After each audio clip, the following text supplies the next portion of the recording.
la difficulté des entreprises, en fait, c'est ça, c'est de choisir déjà de comprendre qui elles sont, et ensuite, une fois qu'elles ont compris qui elles étaient, c'est comment je mets en œuvre, et avec quelle méthodologie je mets en œuvre.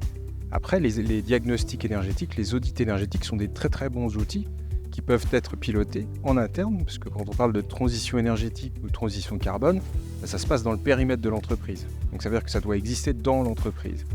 Ça peut tout à fait être traité en externe, mais à partir du moment où c'est traité en externe, à un moment donné, manque le pilotage interne pour que ça devienne durable. Ce que j'apprécie sur les produits CRC, en fait, c'est qu'il y a du sens et il y a de la valeur. Parce que de la valeur, on va faire de la mesure autour d'un point de fourniture d'électricité. On peut faire de la mesure, donc on peut mesurer l'effet, et on va y mettre du sens parce qu'en fait, on apporte une brique à une stratégie. Donc ça, c'est intéressant à apporter dans la démarche d'une entreprise, de voir en fait que c'est pas simplement les grosses actions qu'on peut imaginer qui vont permettre la transformation de l'entreprise, mais toutes les petites aussi qu'on va pouvoir cumuler et qui vont se traduire par de la performance. Aujourd'hui, une entreprise, vous lui demandez ce qu'elle consomme, elle va vous parler en euros. Nous, on va leur parler en kilowattheures. Parce qu'en fait, on va juger de la performance de l'activité en fonction de ce qu'elle consomme. Et si on arrive à travailler ces éléments de consommation, on va jusqu'à l'élément carbone. Et donc là, on peut trouver encore d'autres actions. Et pas des très grosses et très coûteuses, parfois des petites actions, qui permettent d'optimiser et maintenir un niveau de performance.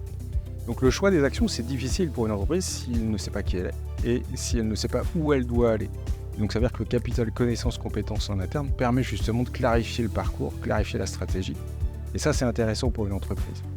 Par contre, il faut qu'elle ait envie de se projeter dans cette transition, ce qui est loin d'être une évidence parce que quand on parle de transition, on parle de transformation de l'entreprise, donc ça va jusque sur des stratégies plus fortes encore que l'achat de matériel.